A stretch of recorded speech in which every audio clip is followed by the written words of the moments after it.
Hello students, let us see one new point from the unit relational data model, and that point is normalization. So in today's lecture we are going to discuss about normalization concept and need of normalization. First, normalization concept. So what is mean by normalization? Database normalization. So it is one database design technique which is used to organize tables in such a manner that it should reduce redundancy and dependency of data. So this database normalization, it is one database design technique, and this technique reduces redundancy. Redundancy means repetition of data. It reduces dependency of data. The normalization divides larger tables into smaller tables. Suppose there is a one big large table.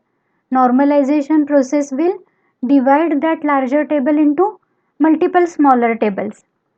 And in order to preserve relationship, it links the smaller tables using their relationships. There is no tool for performing normalization. It is done manually. The database designer or database administrator will do the normalization of the database. No ready-made tool is available for performing normalization. So why there is a need of normalization? Why to do normalization of that database? So there are reasons. First, there is a need of normalization to eliminate redundant data, because the unnormalized database may contain redundant data. Redundant means repeated data, and we know that due to repeated data, when we want to perform updation, there may be inconsistent data if updation is not done at all places. As well as due to repeated data, more space is required for storing that data. So the normalization is required to eliminate this redundant data.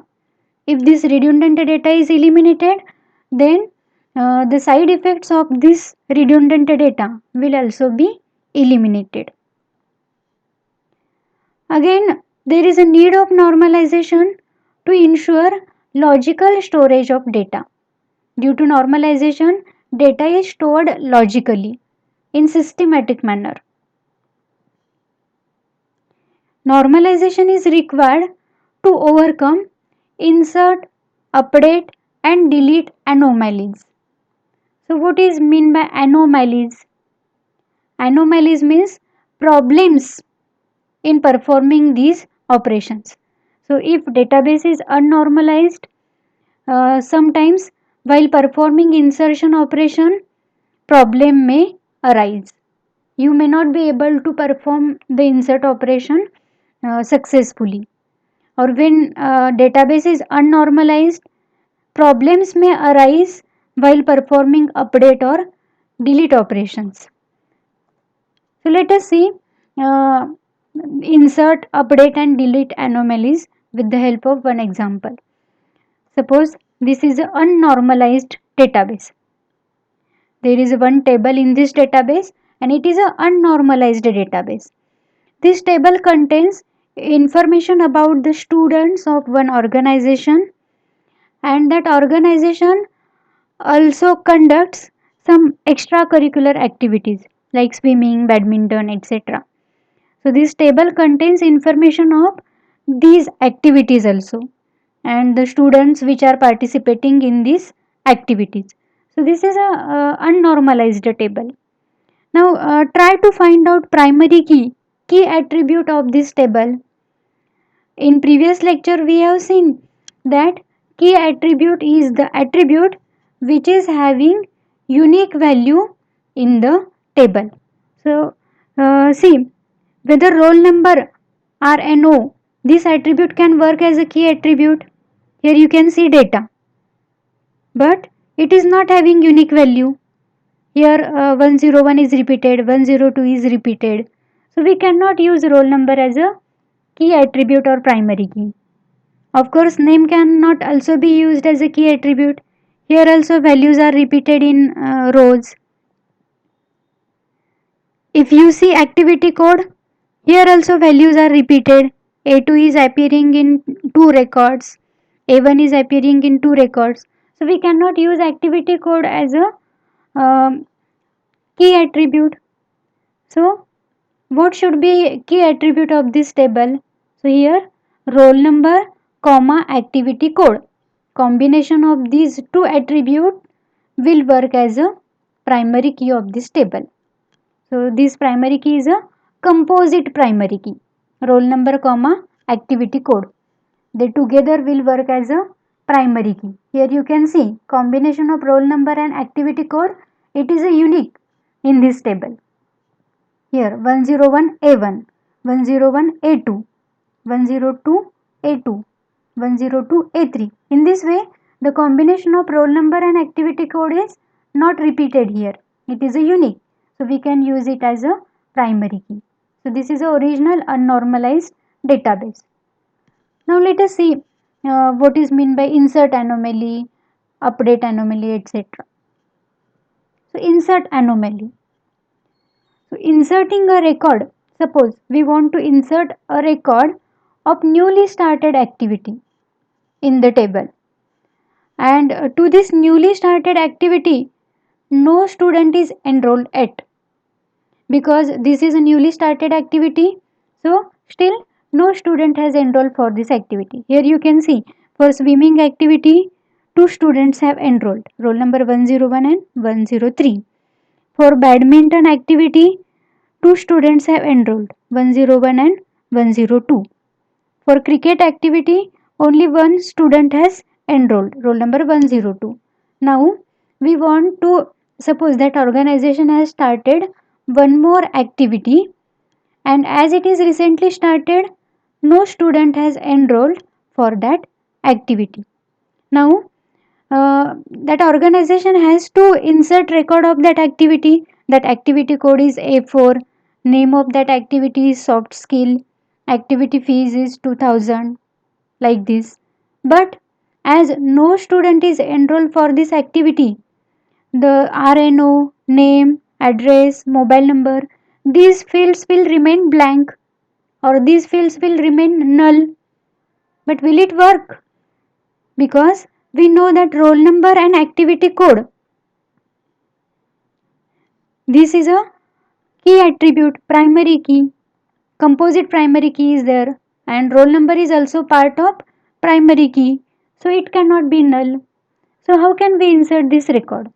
Inserting this record of newly started activity to which no student has enrolled yet is not possible here. So this is example of insert anomaly. And why this anomaly occurred? Because this database is not normalized database. That's why this anomaly has occurred. We are not able to insert this record of newly created activity. Now second type of anomaly is update anomaly. Means while performing updation operation, problems may occur. Suppose we want to update fees of some activity, or we want to update mobile number of some student, then we have to change multiple records, because here redundant data, repeated data is present here. Name Radha is present two times, name Amit is present two times. Repeated data is present in this table because this table is unnormalized table. Now when we want to perform update operation, for example, suppose um, activity fee of swimming activity is increased by 500 rupees. So we want to update activity fees of swimming activity to 3500. So we have to update two records because swimming activity is present in this table at two places. For example purpose we have taken this small table. But suppose in actual table there are records of hundreds of students. Then suppose 30 students are participating in swimming activity.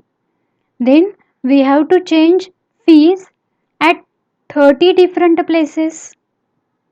And by mistake, if we forgot to change fee at some place, suppose at 29 places fees of swimming activity is updated, but at one place we forgot to update it, then what will happen? Our database will become incorrect, inconsistent. Now suppose mobile number of some student is changed. Mobile number of the student Amit is changed, whose roll number is 102. So here we have to change mobile number at two places. So this is a update anomaly. When we want to update some record in or when we want to update some information in a normalized database, we have to do changes at multiple places. This is a delete anomaly. Delete anomaly means when performing delete operation, problems may arise, or there is a possibility that after performing delete operation your data may become inconsistent or incorrect.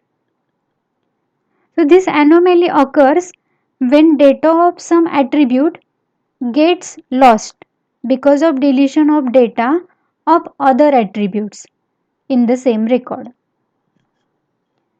Let us consider one example.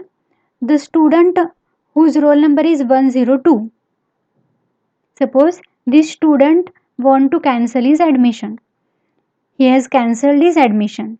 Now what should be done? That organization should remove information of this student. So these two rows will be deleted by that organization. But along with these two rows, information of this activity will also be deleted. But information of this badminton activity, it is present here still. But what about information of this cricket activity? It is present at only one place in this table, and the organization has not stopped the cricket activity, but information about this cricket activity means activity code, activity name, activity fees, this will be also deleted along with deletion of this student Amit. So we don't want to delete information of this cricket activity, we want to delete information of this student because he has cancelled admission. But along with this information of cricket activity is also deleted. So this is a delete anomaly. Consider another example. Suppose that organization want to stop some activity. Suppose they want to stop the activity of swimming. So the information of swimming activity should be deleted from this table. So here you can see that there are two rows having swimming activity. So these two records should be deleted. First record and last record. It should be deleted. But along with this, information of this student whose roll number is 101 and information of this student John whose roll number is 103, it is also deleted because entire record is deleted from the table. So this information is also deleted. Information of roll number 101, it is present in this record also. But what about roll number 103? It is present at one place only because he was participating in only swimming activity. And when organization stops this activity and want to delete record of this activity, along with this information of this student John, it will be also deleted. So this is a delete anomaly. So when database is unnormalized database, such type of insert, update, delete anomalies may occur, as well as unnormalized database contains repeated or redundant data. Due to redundant data, problems may also arise, as well as large space is required for storage of that data. So, due to these reasons, there is a need of normalization. So, in next lecture, we are going to learn the normalization process, how normalization is done. So, this brings us to the end of today's lecture. Thank you.